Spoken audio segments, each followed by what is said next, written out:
Numa arte de capa memorável, Yasuhisa Hara anuncia os protagonistas do capítulo 731 de Kingdom, colocando o MVP da tomada de Jian logo no primeiro plano. Eu tô falando dele, do guardião da unidade Jixin, eu tô falando do Denil. Essa página de capa me lembrou outra página de capa mostrando o Raidou também no primeiro plano ao redor de seus companheiros. Nas duas capas ali, o Hara meio que prenunciou a morte do personagem que ele colocou em destaque ali, né? Aconteceu com o Raidou, e aqui o último quadro da última página do capítulo anuncia uma provável morte do Denil também. Mas será que ele morreu mesmo? Nada mais adequado para um capítulo que se chama justamente Vida ou Morte. Fala, unidade! Supimpa, meu nome é Paulo, aquela ali ó, é a Yotan, a rainha da tribo das montanhas, senhora da morte. E você tá no canal da unidade, o seu único portal do melhor mangá da atualidade, que é Kingdom. Se você lê Kingdom, você tem que estar inscrito.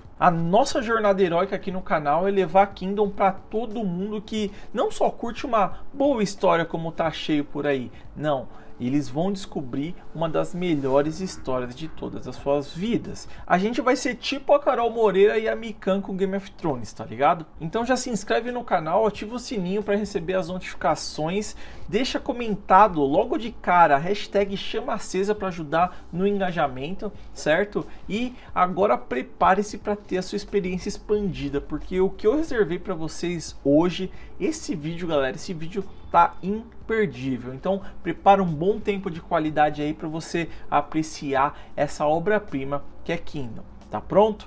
Então bora! Dando continuidade ao senso de urgência estabelecido no capítulo anterior, o primeiro painel do capítulo nos mostra que o céu já está claro, galera. Ou seja, o tempo da unidade Jixin está acabando e o sinal de fumaça vai ser visto por toda a região muito em breve. Vemos também mais e mais soldados da unidade Jixin acessando a Khonshu aqui no canto, e temos uma boa ideia também da distância da torre de cerco para a escada mais próxima. Aí você me pergunta, por que eles não estacionaram a Khonshu ali mais para direitinho ali para ficar mais fácil? Bom, primeiro que não tem como eles saberem exatamente onde fica posicionada a escada numa fortaleza que eles nunca entraram. Segundo que quanto mais próximo da torre de controle, que é aquela estrutura que fica em cima do portão onde fica o general, mais perigoso é, não só para a torre de cerco, mas para a infantaria que sai de dentro dela, né? Porque nessa torre de controle ficam vários arqueiros atirando com cover, então é muito difícil eliminar a galera que tá lá. E terceiro que, pelo que eu entendi, a torre de cerco não faz curva, então eles empurram ela em linha reta por onde vai e fé.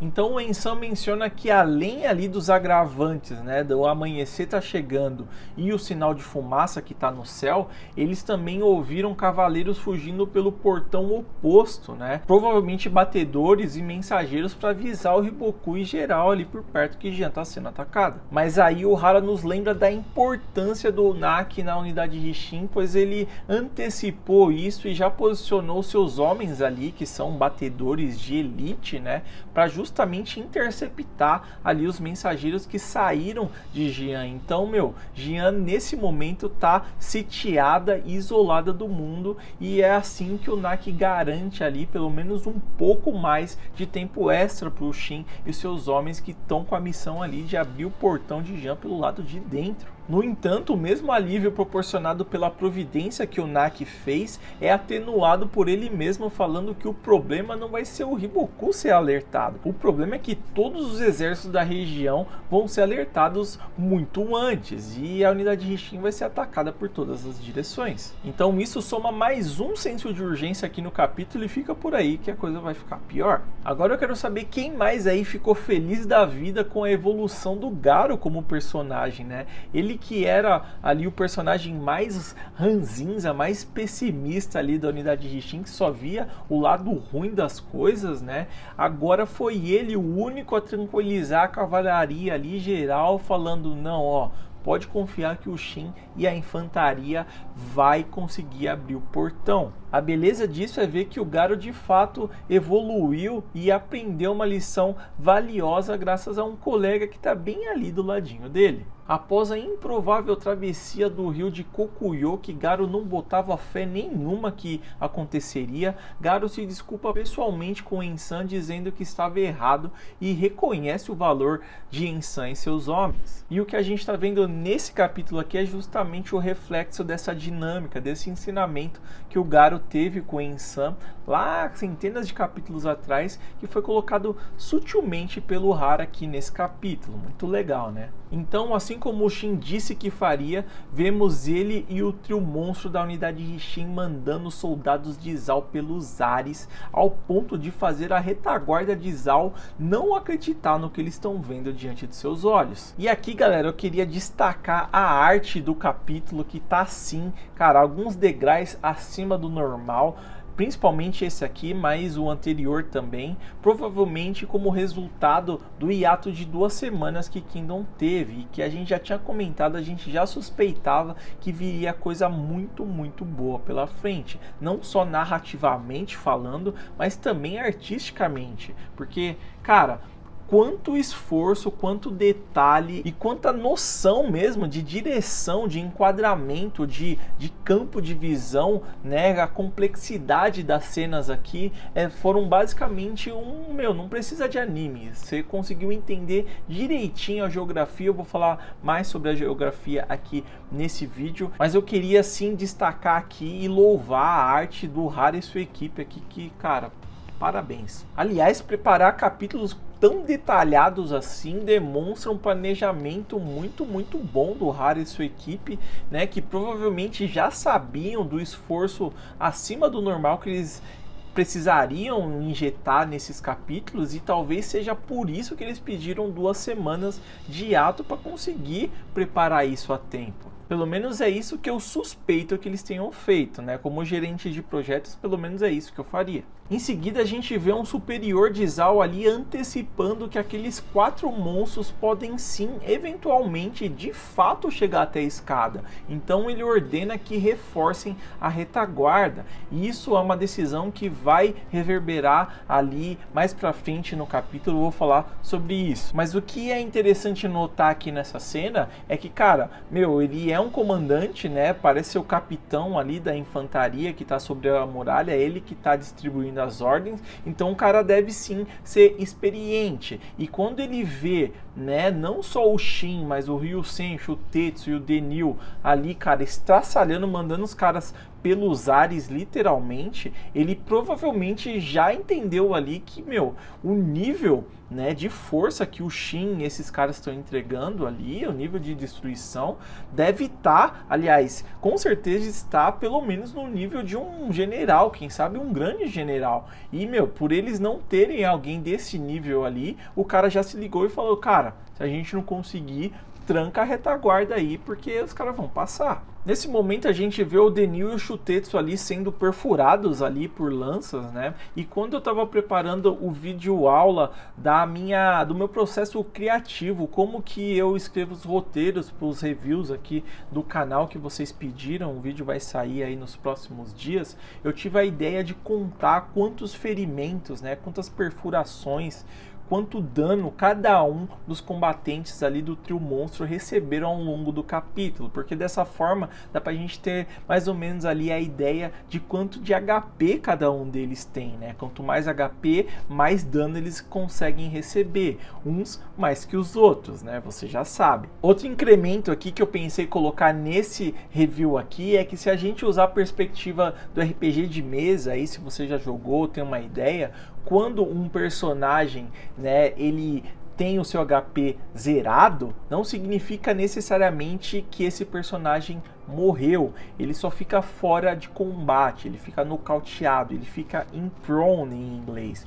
E significa que, cara, ele não pode fazer mais nada, mas se ele receber ajuda, primeiros socorros ali, ainda dá para salvar ele. Você vai ver que essa perspectiva faz todo sentido nesse capítulo aqui, no próximo. Se inscreve no canal. Então, após presenciar que tanto o Denil quanto o Shutetsu foram feridos ali na vanguarda do ataque, Ryusen toma iniciativa e numa demonstração de força digna de um grande general, ele abre caminho sozinho em direção à escada. No entanto, no processo ele é perfurado 2 vezes e pela sua expressão percebemos que aquele já era o seu limite. Mas antes da gente falar sobre o que acontece sobre o Hyusen aqui, vale mencionar que apesar do seu tamanho, lá na sua primeira aparição, lá na Batalha de Baiou, na formação da primeira batalha da unidade Risshin, o Hyusen, ele era um covarde, né? Ele temia não só pela sua própria integridade, mas também pela saúde, pela vida da sua família e dos seus filhos. Então, assim como vimos com o Garo, a gente vê aqui no Hyusen também outra evolução como personagem, né? Um personagem que já não é a mesma pessoa que ele era lá muitos anos atrás, pelo menos 14 ou 15, talvez 16 anos atrás, né? Então é muito legal ver essa progressão do personagem e o estrago que o Hyusen promove aqui nesse capítulo, digno de um grande general mesmo, e assim, ele com certeza seria o MVP do capítulo se não fosse os atos de bravura do Denil, né, e a maestria absurda de combate do Shin. Então, após abrir caminho praticamente sozinho pela distância que restava até a escada, vemos que o Hyusen é acertado 4 vezes por lanças, e então no ato desesperado dos soldados de Zal, eles acabam empurrando o Hyusen, que cai em um lance de escada abaixo, literalmente rolando e causando muito dano em quem está no caminho. Ou seja, unidade, o Hyusen não só abriu caminho até a escada, mas ele abriu caminho também um lance de escada inteiro. E agora eu vou explicar o que isso significa, porque talvez não tenha ficado muito claro ali na primeira vez que você lê o capítulo, mas o Hara utiliza aqui um recurso narrativo clássico aí dos mangás, que é representar de forma visual e principalmente geográfica as etapas que o protagonista precisa superar para atingir o seu objetivo. Por exemplo, em Cavaleiros do Zodíaco, lembra? Eram as 12 casas separadas ali por escadarias intermináveis ali, cada casa que eles chegavam, um ficava para trás e o outro seguia. Lá em Bleach era lá os capitães da Soul Society. Em Hunter x Hunter eram os andares lá das torres dos desafios lá, sei lá.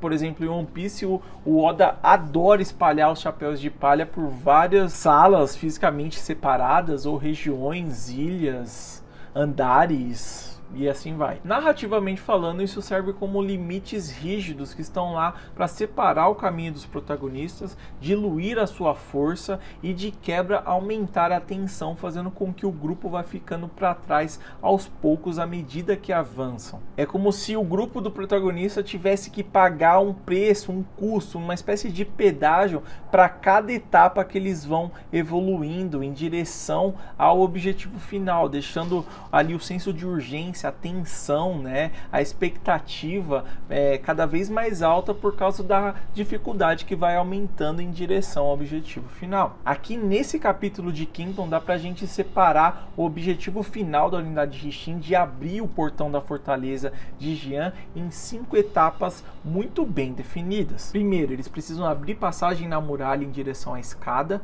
Segundo, eles precisam descer a escadaria em direção ao piso. Terceiro, eles precisam abrir passagem pelo piso em direção ao acesso da sala de controle. Quarto, eles precisam tomar o acesso da sala de controle. E quinto, conquistar a sala de controle em si. Resumindo, muralha, escada, piso, acesso, sala. Cada uma dessas 5 etapas tem um custo muito alto que a gente vai ver Shin e seus homens precisando pagar para que eles consigam avançar. E eu vou falar sobre cada um desses custos muito em breve, então fica por aí. O até então veterano mais apagado da unidade Risshin, Shutetsu, conquistou um feito que fará a gente se lembrar dele de agora em diante, porque ele salva o Hyusen no último instante só para ser salvo pelo Shin logo em seguida. Mesmo assim, o Shutetsu também é perfurado mais 2 vezes nessa cena aqui, totalizando 3 ferimentos. O Shutetsu tá com 3, o o Deniil tá com 1 por enquanto e o Ryu-Sen tá com 4, mais um dano absurdo de concussão. A gente vê que a cabeça dele tá sangrando. Agora, unidade, olha o nível de apelação que o Shin se tornou nessa altura da história. Em um único ataque, ele afeta nada menos que 8 soldados de Zhao, entre os que foram feridos, entre os que caíram, e se isso não for o nível de um grande general, pelo menos em combate, eu não sei o que é. Então, bufado pela façanha surpreendente de Ryu-Sen, né, acidental, mas mesmo assim surpreendente, o Deniil assume a vanguarda ao lado do seu general e desbloqueia o segundo lance de escada em direção ao piso. Até esse momento aqui, o Shin e o Deniil estavam sozinhos no segundo lance de escada contra dezenas de soldados de Zhao. E aqui o Hara foi brilhante em maquiar o possível protagonismo aqui, fazendo um comandante de Zhao olhando lá de cima e falando algo como: meu, só tem 2 ali embaixo, eles se viram ali, vamos só bloquear aqui a escada atrás da gente para que ninguém desça lá também. Mal ele sabia quem eram esses 2, né? E mal ele sabia do que a infantaria da unidade Rixin é capaz. Então, antes que a escada fosse efetivamente bloqueada por Zhao, 5 membros da infantaria conseguem passar. São eles Sugen, Kanto, os 2 irmãos Maromba e o Madara espadachim, o cabeludo apelão que tá sempre do lado do Sugen, mas que a gente não sabe o nome. Alguém comentou Madara espadachim nos comentários e agora eu vou chamar ele assim. Apenas um gol passou, galera, e não tem como a gente não comparar, né, a diferença que esses 5 combatentes fizeram com a diferença que o gol do Shin fez lá, né, na Batalha das Planícies de Dakan, sendo que, ao meu ver, o Shin seria o Kanto, né, atualmente, e o próprio Shin como o Duke Ryo, que tava, mano, num nível incomparável, inalcançável. O cara era praticamente um deus da guerra. Olha o senso de responsabilidade e liderança de Sosui bufando a cavalaria ao gritar para todo mundo ouvir que a infantaria está numa situação de vida ou morte para abrir o portão, e a cavalaria não pode decepcioná-los. Então, após Zhao conseguir bloquear com sucesso o acesso à escada, deixando para trás 2 Shios e o Go do Bihei, que estava logo ali próximo, o senso de urgência sobe um nível, ou será que desce um nível? Porque agora, dos 25 combatentes iniciais que pisaram na muralha primeiramente, só sobraram 7, galera. Eles vão ter que abrir o portão com apenas 7 combatentes. Aqui a gente vê que Deniil foi perfurado mais uma vez ao conquistarem o piso, logo atrás da muralha. Porém, ao se dirigirem ao acesso da sala de controle, a próxima etapa, se tornam alvo fácil de arqueiros de Zhao. Mais uma vez, agindo como o grande guardião da unidade Rixin, Deniil se coloca à frente das flechas que iriam incapacitar 3 ou 4 dos combatentes que mais tarde iriam conquistar a sala de controle de Jian. Com exceção de Kanto, que levou a pior, os irmãos Maromba, Sugen e o Madara espadachim saem com danos mínimos da saraivada de flechas de Zhao.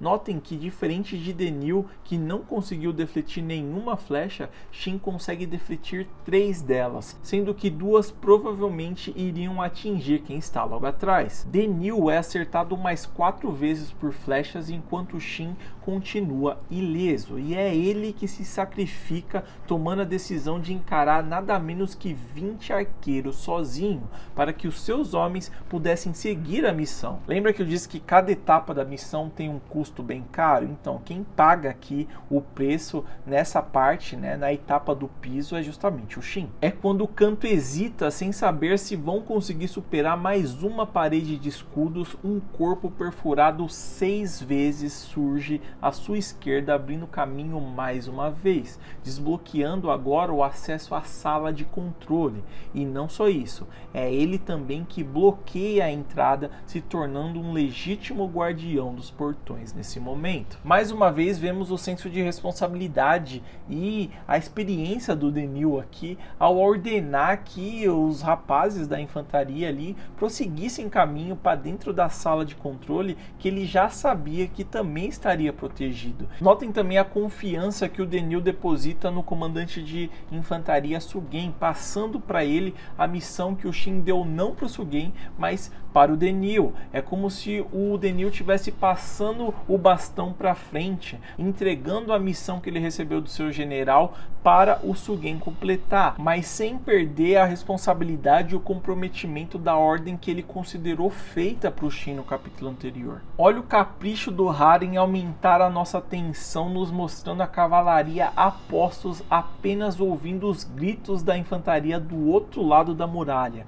Notem a linguagem corporal deles, todos inclinados para frente, como se fossem corredores aguardando a largada, simbolizada aqui pela abertura do portão. Contemplem agora o valor da infantaria lidando com os soldados do lado de dentro do acesso à sala de controle, mesmo feridos por flechas e em desvantagem de terreno. Sério, se tivesse um arqueiro nessa escada aqui, acabou a missão, game over. Se esse golem lendário aqui, mais o trio monstro, né, que ficou para trás, se esses caras não receberem o reconhecimento merecido ainda nesse arco, cara, o Hara vai ter que se ver com a gente. Hashtag chama acesa. Vemos Denil sendo perfurado mais 2 vezes, contabilizando 9 ferimentos graves, contando só os que a gente conseguiu ver. Ah, e outra coisa que talvez tenha passado despercebido é que nesse quadro aqui, o Shin já está retornando em direção ao Denil. Ou seja, ele já lidou com os 20 arqueiros lá atrás e está voltando tentando salvar o Denil. E sim, o Shin continua ileso. Agora, quem diria que a última etapa da missão seria desbloqueada justamente pelos irmãos Maromba,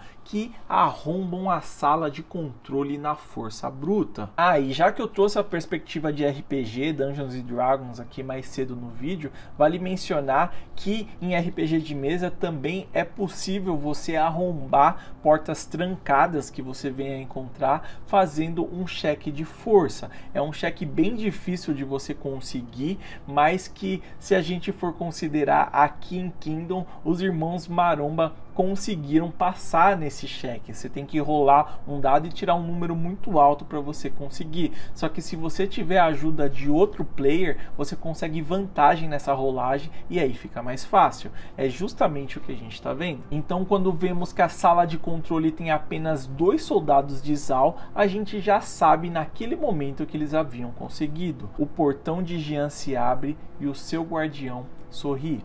O preço havia sido pago e agora Denil pode finalmente soltar o bastão que entregou a Sugen. A sua missão foi concluída como ele disse que faria. A infantaria da unidade Rixin opera mais um milagre, tomando a muralha de Jian com apenas 25 homens. Cara,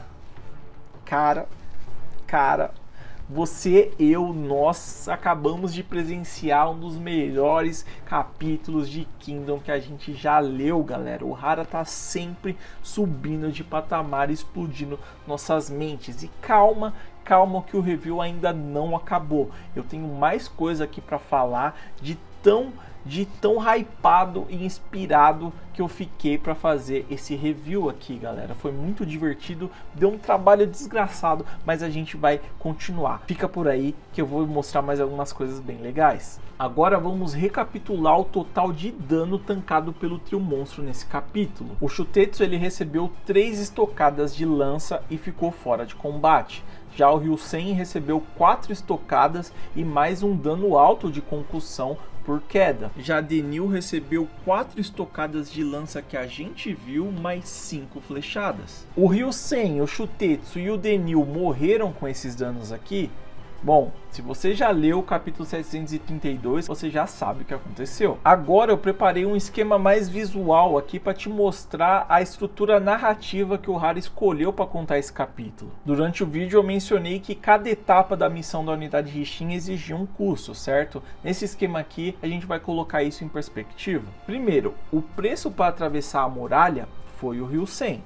Só que de quebra ele ainda desbloqueou o primeiro lance de escadas inteiro. Segundo, quem pagou o preço para desbloquear o lance 2 de escada e também o piso foi o Shutetsu, sendo deixado para trás ali no lance 1. Em terceiro, para conseguirem atravessar o piso, quem ficou para trás dessa vez foi o Shin, sozinho contra dezenas de arqueiros. E em quarto, para desbloquear o acesso à sala de controle, quem ficou para trás defendendo a entrada foi o Denil. Foi só a partir dessa quarta etapa aqui, graças ao Denil, que o Go do Sugen conseguiu desbloquear a última etapa lá da sala de controle sem mais nenhuma baixa. É como se o sacrifício do Denil aqui valesse por 2, porque teoricamente ele recebeu justamente o dobro do dano que o Ryusen recebeu e ficou para trás. Muito legal, né, meus caros? Isso é Kingdom. Só o melhor mangá da atualidade rende mais de 200 linhas de roteiro, dias a fio de edição para revisar, né, para falar sobre apenas 19 páginas